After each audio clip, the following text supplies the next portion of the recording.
Kidlat News Updates. Mga balita ngayon, term extension ng barangay at SK officials lusot na sa Kamara. 20 milyong pisong halaga ng undocumented cigarettes na harang ng Philippine Navy sa Davao Gulf.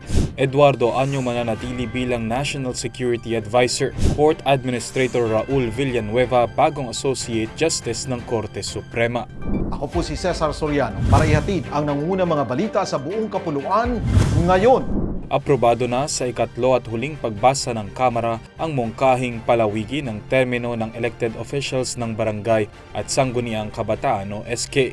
Sa plenary session kahapon June 9, 153 na mambabatas ang pabor, 4 ang hindi pabor at 0 ang abstention sa House Bill No. 11287 na naglalaman ng mga mungkahing amyendahan ang Republic Act No. 7160 o ang Local Government Code of 1991. Sa ilalim ng naturang bill, aamyendahan ang Section 42 ng RA 7160 para idaos ang susunod na barangay at sangguniang kabataan elections sa ikalawang Lunes ng May 2029. Nangangahulugan ito na ang mga elected barangay official ay maninilbihan ng 6 na taon sa halip na 3 taon. Magkakaroon din ng 2 terminong limit ang barangay officials, habang limitado sa 1 termino ang mga opisyal ng SK. Sa kabila nito, sinabi ni Commission on Elections o COMELEC Chairman George Erwin Garcia na tuloy pa rin ang preparasyon para sa BSKE na nakatakdang maganap sa Disyembre ngayong taon. Ani Garcia, ang posibleng mas mabigat ang epekto sa halalan kung maghihintay lamang sila sa magiging pinal na desisyon.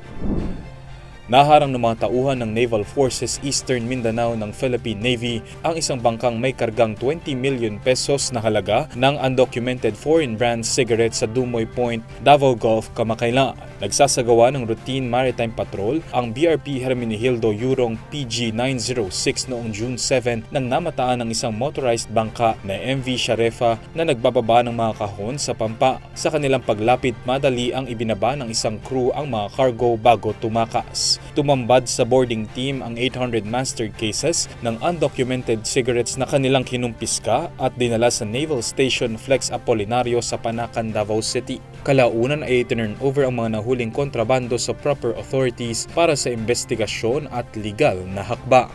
Mananatili si Eduardo Año bilang National Security Advisor. Ito ang kinumpirma ng Malacanang nitong Martes sa kabila ng kanyang mga iniindang kondisyon sa kalusugan. Ayon kay Palace Press Officer Claire Castro, piniling magpatuloy ni Año dahil naniniwala siyang marami pa siyang maiaambag sa National Security Council o NSC. Sinabi ni Pangulong Ferdinand Marcos Jr.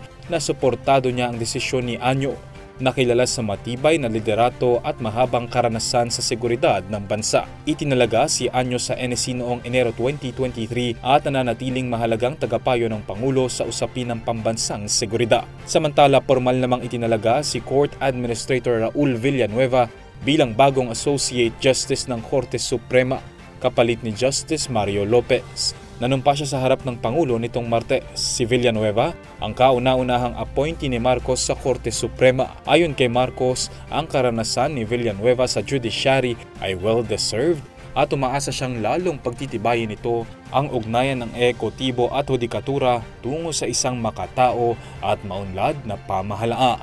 Para sa Kidlat News Channel, ako si Renza Linon, nag-uula. Ako po si Cesar Soriano, kasama nyo sa bawat pagputo ng balita.